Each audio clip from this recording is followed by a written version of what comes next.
साथियों नमस्कार, मैं हूं विनय प्रताप और मैं आपको बताना चाहता हूं कि विधानसभा चुनाव बिहार में जिस तरीके से आरजेडी को करारी हार मिली, तमाम विश्लेषण लोग जो है तरह तरह के आरोप लगा रहे हैं कि कोई कह रहा है कि गानों से बहुत नुकसान हुआ, तरह तरह के गाने निकाले गए। लेकिन मैं बताना चाहता हूं, यही बड़े बड़े नेता जब रैलियों में जाते थे और रैलियों में से हटने के बाद जब अपने फेसबुक पेज पे उस भाषण को, उस रैली को अगर डालते थे तो उस गाने को ज़रूर डालते थे। मैं देखिए, और इस जो भी कलाकार ने गाना गाया बहुत सराहना हुआ उसका देश में। कोई गलत गाना नहीं गाया, गानों से कोई नुकसान नहीं हुआ। बिहार विधानसभा चुनाव में गानों से कोई वोट नहीं कटा। कई लोग ये भी कह रहे हैं कि जो लोग जाते थे रैलियों फिर वहाँ से निकलते थे तो हाथ में गमछा को जो है नचाते थे, तो उससे कितने लोग नाराज़ हो गए।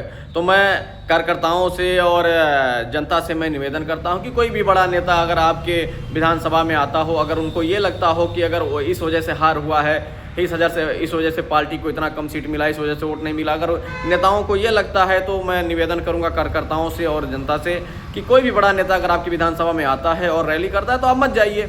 अगर उनको दिक्कत है, अगर उनको ये लगता है कि इसी वजह से हार मिली है तो मत जाइए, आप उनके रैली मत जाइए, उनके भाषण सुनने मत जाइए। लेकिन मेरा कहना है कि इसमें कोई भी गलती नहीं थी। कार्यकर्ता और नेता जो है मैं मानता हूं जोशीले हैं, लेकिन इनसे कोई भी दिक्कत नहीं हुई। जो मेन दिक्कत है ये नेता बोलते नहीं है, विश्लेषण बोलते नहीं कि आखिर मेन दिक्कत कहाँ से है कि चुनाव क्यों हारा जाता है। मैं बताता हूँ कि हमारे भी मित्र बिहार में हैं और ख़ासकर जो है राजद के कार्यकर्ता भी हैं। हमारी उन लोगों से जब टिकट विड्रॉ हो गया तो हमारी उन लोगों से बात हुई। मैंने पूछा कि भाई क्या माहौल है, क्या रहेगा इस बार, क्योंकि संदेह था ही कि चुनाव से पहले कितने लोगों के खाते में जो है धनराशियाँ भी भेजी गई थी। तो ऐसे संदेह था भी। तो मैंने पूछा फ़ोन करके कि मित्र आखिर क्या बात है, आखिर क्या रहेगा इस बार, पिछली बारी इस तरह जो है रहेगी कि इस बार कुछ परिवर्तन होगा।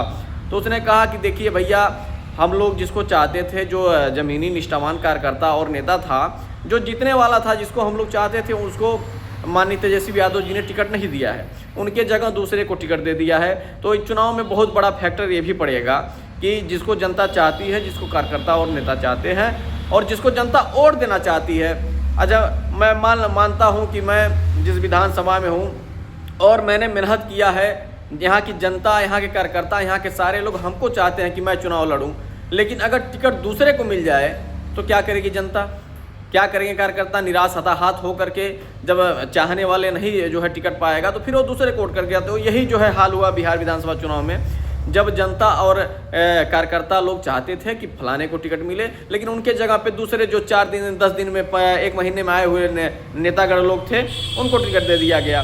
तो फिर चुनाव में जनता जो है नाराज़ हो गई। तो ऐसे तमाम कारण हैं इसमें। जो अगर आरोप लगाया जा रहा है, गानों पे आरोप लगाया जा रहा है, कार्यकर्ताओं पर आरोप लगाया जा रहा है, तो ये बिल्कुल निराधार बात है और बिल्कुल गलत बात है। इस वजह से चुनाव में हार नहीं होगी। पार्टियों को समीक्षा करना चाहिए और ज़मीन पे काम करना चाहिए। ज़मीन पे काम करना बहुत ज़रूरी है। आप ज़मीन पर अगर काम नहीं करेंगे, अनेक जातियों को जोड़िए अपने दल से, अनेक बिरादरियों को अपने दल से जोड़िए और सबको साथ लेकर के मिलजुल के काम करिए, फिर जो है परिवर्तन संभव हो पाएगा। अन्यथा इसी तरीके से करारी हार पे हार मिलती रहेगी। जय हिंद, जय भारत, जय समाजवाद।